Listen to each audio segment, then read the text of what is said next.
Sir, wala akong kinuha sa inyo. Kung makapagbintang kayo, akala niyo naman nakakakita kayo? Sige, manager, maraming salamat. Sir, saglit lang po kasi hindi pa po kayo nakapagbayad. Hindi porket bulag kayo, libre na ang order ninyo.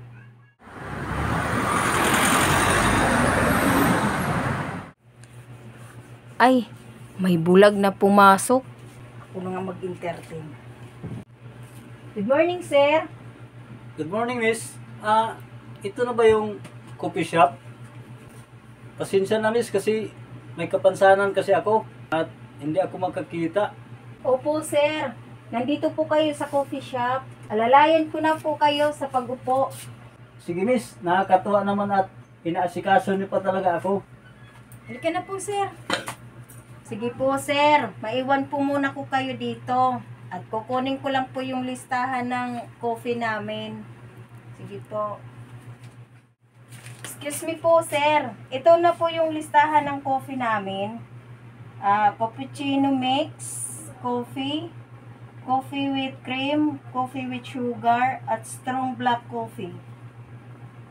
Yung ano na lang, miss? Coffee with sugar na lang, miss.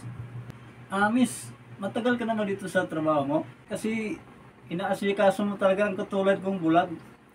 Opo, sir. Matagal na po ako dito. Maiwan ko muna kayo. At i-request ko muna yung order nyo. Ang sarap ng coffee nila. Excuse me, miss. Miss Waiter. Opo, sir. Miss, maraming salamat sa pag-asikaso sa akin, ha. Pwede bang pakitawag yung manager nyo? Opo, sir. Sir, ito na po yung manager. Good morning, sir. Manager, ang sarap ng coffee ninyo at pandesal. Nag-i-enjoy yung umaga ko ngayon. Isa pa, maasikaso yung mga tauhan nyo. Sir, maraming salamat po sa pag-recognize sa products namin. At serbisyo, malaking karangalan po ito sa store namin. Ang magandang feedback ng customer. Sige, manager, maraming salamat. Sir, saglit lang po kasi hindi pa po kayo nakapagbayad.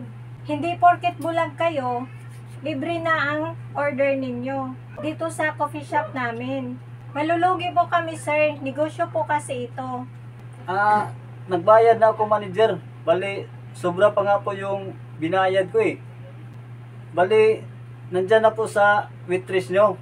Kinuha niya kanina sa bulsa ko. Sir, wala akong kinuha sa inyo. Kung makapagbintang kayo, akala niyo naman nakakakita kayo? Alam mo, miss, bulag lang po ako. Hindi ako manhid. Manager, i-review nyo yung kuha ng CCTV.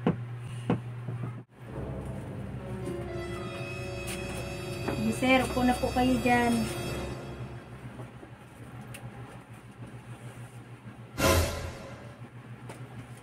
Yan na po kayo, sir.